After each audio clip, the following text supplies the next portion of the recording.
Very positive message to the children who can't afford higher education. My question is this: to what extent does our children see us as a failure because as most popular, the richest and most powerful institution in our community doesn't support that historically black college and doesn't support those programs whereby they can be educated on a large scale?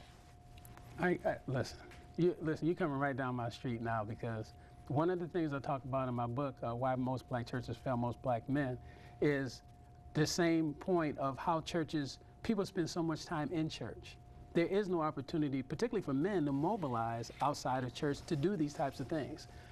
You have to canvass people. You have to ask questions. You have to make some type of assessment to identify what the problems are in our community. Now, in the African American community, there is absolutely no question about what our problems are, because our problems have basically been the same forever.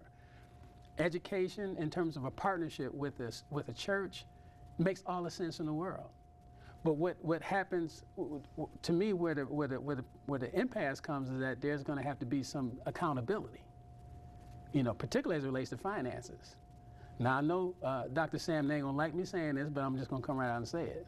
If an individual has an opportunity to access the books of these churches, similar to what we have seen happen in our community with 3 major pastors in the last year being incarcerated, particularly, Pastor Jim Wright and things of that nature, how could somebody support that?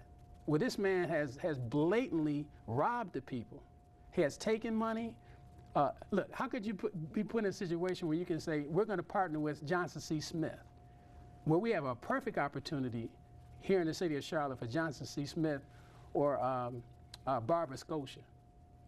There's 890 churches, Christian churches here in the city of Charlotte, 890, I counted them. No, not $1, not one, to my knowledge, is